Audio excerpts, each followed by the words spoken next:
Bonjour à tous. Nous abordons aujourd'hui la polémique autour du mercure. Sa toxicité ne fait de mystère pour personne, alors comment se retrouve-t-il présent encore aujourd'hui dans les vaccins? Voyons d'abord les arguments qui militent en sa faveur. Michel Georget nous informe que le mercure est utilisé comme adjuvant dans les vaccins sous une forme particulière, appelée thiomersal ou mercurothiolate, avec une fonction principale d'antiseptique. Le problème, c'est que le mercure peut facilement traverser la barrière hémato-encéphalique qui protège normalement le système nerveux. Selon certains, la vaccination avec le mercure est alors suspectée d'être associée à l'autisme. Voici les deux principales raisons avancées. D'abord parce qu'il y a de nombreuses études qui montrent des similitudes dans les troubles psychiatriques, sensoriels, moteurs, digestifs par exemple. Ensuite parce qu'il y a eu aux USA une explosion des cas d'autisme qui coïncide avec l'utilisation nouvelle du mercure dans des vaccins courants. Pourtant, l'OMS l'affirme, aucune étude sérieuse n'est venue prouver ce lien. L'argument des pro-vaccins est de taille. Le mercure qui est connu pour être dangereux, c'est le méthylmercure, mais le mercure vaccinal n'en contient pas. Alors, le débat est-il clos en faveur du mercure? Le scientifique Michel Delorgéril est très prudent.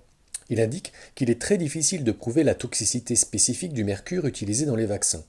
Le docteur Thomas Verstraeten, lanceur d'alerte à ce sujet, s'est depuis rétracté et travaille aux dernières nouvelles pour le labo GSK en Belgique. Il a cependant fait trembler les labos américains avec ses annonces et en 1999, toutes les autorités sanitaires internationales ont demandé le retrait du mercure vaccinal.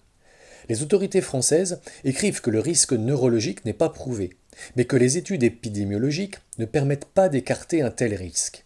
En clair, officiellement, on ne peut pas prouver le danger du mercure vaccinal, mais on ne peut pas prouver non plus son innocuité.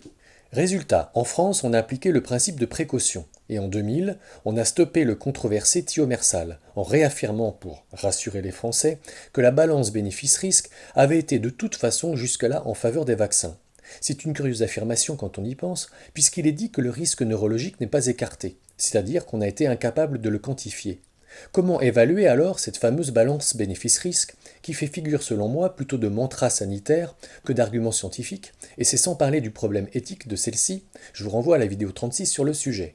En résumé, pour la France, plus de mercure vaccinal depuis 2000, qu'il soit toxique ou pas. Par contre, il continue d'être utilisé dans plus de 120 pays, dont les USA, par exemple avec le vaccin anti-grippe saisonnier, et c'est même l'adjuvant conservateur le plus utilisé dans les vaccins combinés.